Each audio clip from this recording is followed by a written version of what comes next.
Olá, querido, tudo bem? Nesse tempo a gente vai estar conversando sobre a carta de 2 Pedro, iniciando o nosso estudo da segunda carta que Pedro escreveu.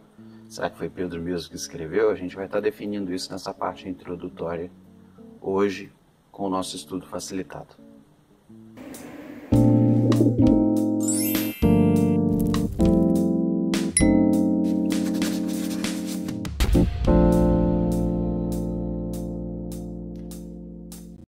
O trecho que a gente está estudando, o livro melhor que a gente está estudando, é o segundo livro agora, o segundo livro de Pedro. E o segundo livro de Pedro tem um monte de questões que envolvem esse pequeno livro bíblico que compõe aí uma parte de autoria de Pedro, de Simão Pedro, discípulo de Jesus. A gente tem dentro desse livro alguns questionamentos muito interessantes que trouxeram muitas perguntas a esse livro. Será que foi Pedro realmente que escreveu o livro? Será que esse livro é realmente válido? Será que ele não entrou no cânon do Novo Testamento por algum pai na época da patrística, né, de uma forma um pouco impositiva, ou por questões de consenso, mas que de fato, não sendo de Pedro, será que ele deveria estar na Bíblia?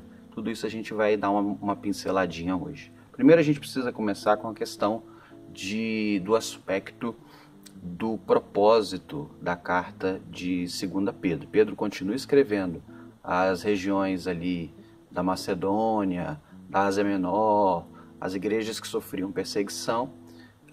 Essa carta, óbvio, por ser uma segunda, se a primeira girou ali em torno de 62, 63 a 65, essa já é de 68, e a gente tem essa carta como uma carta que fala sobre o aspecto moral da fé cristã. Joseph Angus, que é um teólogo que estudou muito sobre questão canônica e tem um livro falando sobre a teologia da Bíblia, né, interpretação, história e doutrina da interpretação das Sagradas Escrituras.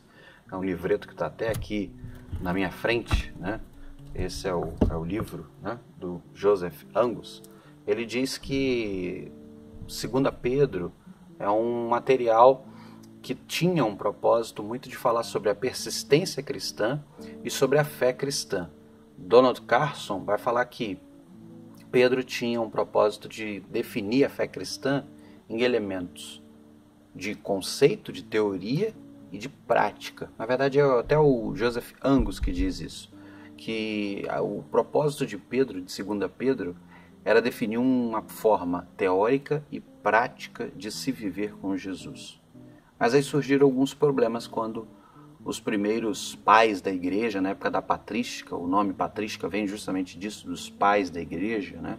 Dos homens que se propuseram lá nos primeiros séculos a estudar a respeito dos livros, para saber se livros e cartas eram realmente inspirados e dignos pelo Espírito Santo, de fazerem parte da questão canônica. Expliquei sobre vara de medida lá no vídeo introdutório de 1 Pedro, você pode assistir depois, que também é muito legal, e entrou nessa questão dessa vara de medição, ou seja, as medidas padronizadas que competem, que precisa existir num livro para ser de fato inspirado pelo Espírito Santo e digno, né, de entrar no contexto bíblico, dos livros bíblicos. Os pais da igreja tiveram muito trabalho para definir Pedro como um livro bíblico. Primeiro, a dúvida com relação ao autor. Por que isso aconteceu? Porque a forma com que foi escrito 1 Pedro para 2 Pedro é uma forma muito diferente. Ou seja, o texto grego, a língua que a carta foi escrita foi em grego, o grego antigo, chamado de grego koiné. A primeira carta tem um grego muito rebuscado. A segunda carta, tem um grego muito rebuscado da primeira. Parece que o segundo autor de Pedro, ele tinha uma noção melhor de grego e escreveu algumas terminologias, até mesmo que não se encontram em nenhum outro lugar. A gente chama isso de apax legomena ou legomenon. O que é esse negócio de apax legomenon? Isso é uma palavra grega, né, que significa que naquela carta, naquele documento, existem palavras que não foram citadas no grego em nenhum outro lugar. É quase como palavras inventadas, quase como palavras ditas somente naquela porção linguística, naquele lugar ali. Não se encontra em nenhum outro lugar tais terminações, tais palavras escritas. Então, isso acredita-se, né, que por causa dessas palavras é muito difícil dar a autoria a Pedro. Mas vale lembrar que a primeira carta foi escrita por Silvano, e a segunda carta nós acreditamos que provavelmente Pedro também tenha se utilizado de alguém em Roma. Pedro possivelmente escreveu novamente de Roma. Essa questão de onde Pedro estava também é uma dúvida, mas a gente acredita que Pedro estava em Roma, e ele então escrevendo de Roma, possivelmente utilizou, não dessa vez Silvano talvez, mas uma outra pessoa para estar escrevendo a respeito do texto, a respeito daquilo que ele citava, que ele falava, e a pessoa escrevendo, e talvez Pedro citou essas palavras e, obviamente, a pessoa então escreveu. Tá bom? Então, a questão da autoria de Pedro pela diferença textual, a gente crê que é Pedro, sim, que escreveu e que não tem problema algum. Outra coisa é que tem citações que são muito diferentes, justamente por causa dessa apax legomena, né? Existem palavras e citações em 2 Pedro, a gente vai fazer as análises textuais nos vídeos para frente, como a gente faz, né, a aplicação. Tem palavras que são muito próprias de 2 Pedro. E existe uma relação muito grande com Judas.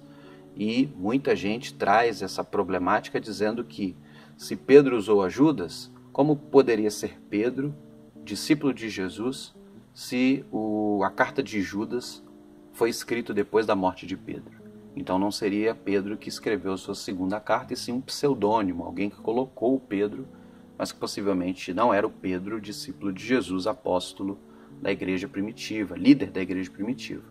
Mas é importante a gente compreender que existe uma interpretação para isso, dizendo o seguinte: a visão a respeito das questões ligadas a 2 Pedro e a Judas, elas são questões que corriam sob o imaginário judaico.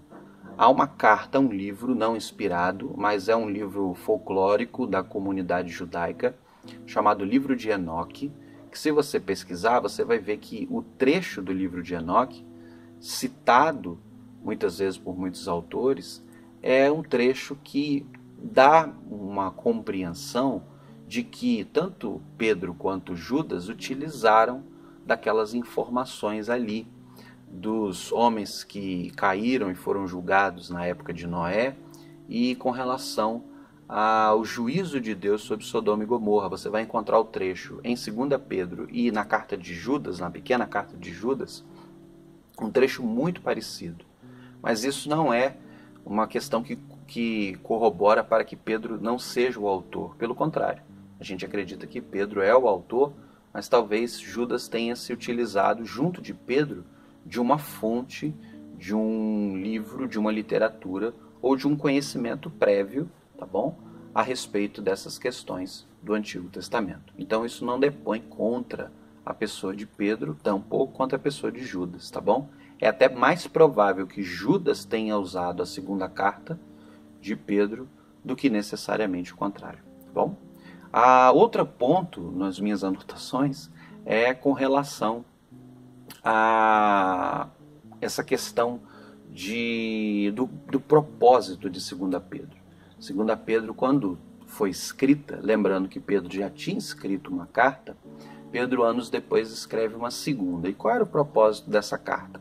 Essa carta era para falar justamente sobre a prática cristã. Foi uma das coisas que a gente falou, da fé teórica, mas prática, da persistência em ser servo de Deus e na sua conduta com relação a isso.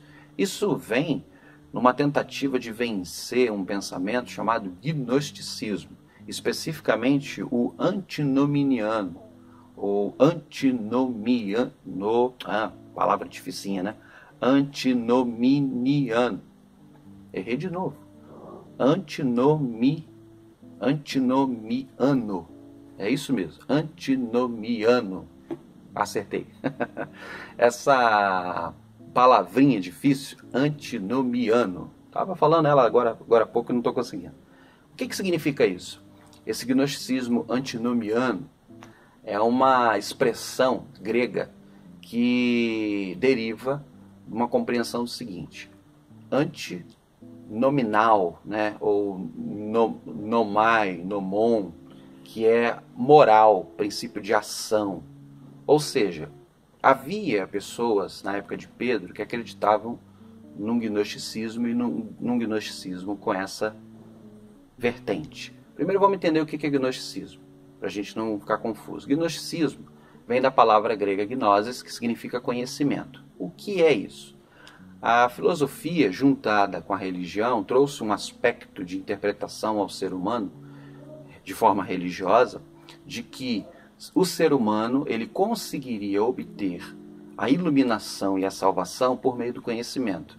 Só que esse conhecimento ele vem do alto, ele é iluminado, entende? É um conhecimento que vem de forma celeste, de uma forma esotérica, de uma forma mística, e esse conhecimento é dado aos homens, e o homem com esse conhecimento ele alcança a sua redenção.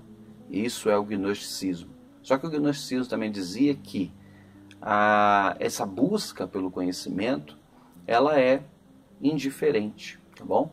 Da nossa prática de viver. Podemos viver de uma forma livre, mesmo que a gente entenda a pessoa de Jesus e o sacrifício dele. A gente pode viver fazendo o que a gente quiser, que a salvação é pela fé. Essa é a questão do antinomiano que a gente leu aqui. O antinomiano significa justamente isso. É o antinomial, ou seja, antimoral, entende? Eu não preciso me preocupar com regras, com obediência à palavra, a morrer para a carne, por exemplo, deixar o pecado, abandonar os prazeres. Eu não preciso de nada disso. O que eu preciso é da salvação. E se a salvação é pela graça, eu, então, não preciso da minha vida. É só eu ter fé, porque é uma graça concedida de Deus a mim, eu tenho fé, eu sou salvo. Eu não preciso de uma conduta de santificação, de viver com Jesus, de abrir mão, de sofrer por Ele.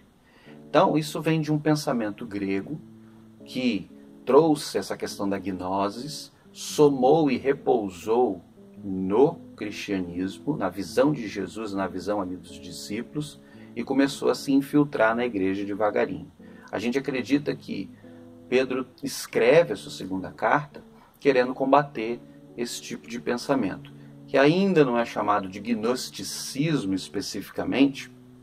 O gnosticismo só vai ser mesmo vertido como um movimento no segundo século, mas a gente tem que entender que nada surge do nada, né?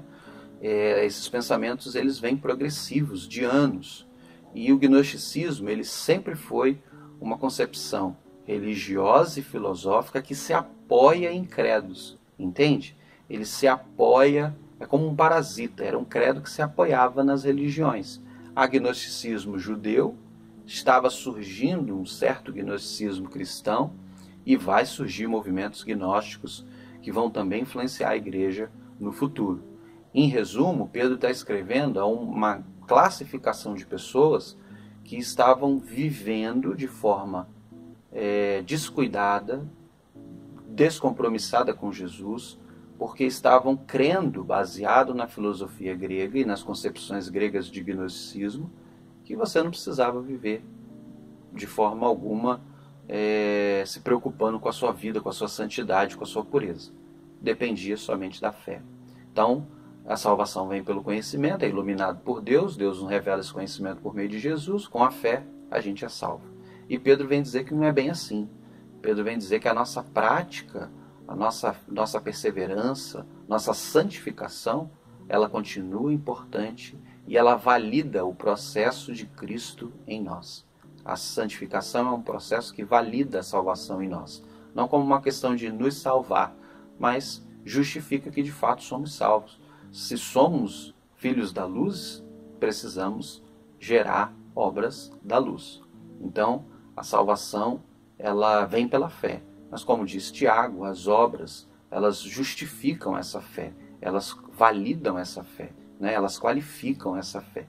E Pedro vai corroborar para justificar também esse tipo de vida. Então esse é o propósito de 2 Pedro, falar um pouco sobre a vida cristã. E tem muito texto muito legal, muito importante para a gente estudar, e entrou no cânon com muita dificuldade, porque muitos pais da igreja, por exemplo, Eusébio, Crisóstomo, Teodoro, não quiseram colocar 2 Pedro como livros inspirados. Eles diziam que Pedro não era o autor, não dava para definir, mas depois, com o tempo, homens como Orígenes, Atanásio e Jerônimo definiram que de fato 2 Pedro era escrito por Pedro mesmo que ele tenha usado um outro homem para escrever, e esse homem com um grego mais rebuscado, com palavras difíceis, nunca vistas, mas um homem que tinha conhecimento de escrita, e isso não tira a validade do livro e a autoria de Pedro,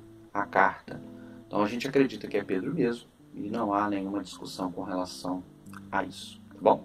Alguma dúvida, você escreve no comentário, e eu quero que você leia a carta, estude conosco, e a gente vai estudando aí os pouquinhos capítulos, né, que tem, vai dar poucos vídeos, mas a gente vai comentando os textos principais, os trechos que são relevantes, e a gente vai comentando aqui com vocês. Tá bom? Deus abençoe sua vida, leia, compartilhe o estudo, e que a gente seja abençoado pela palavra de Deus, em nome de Jesus.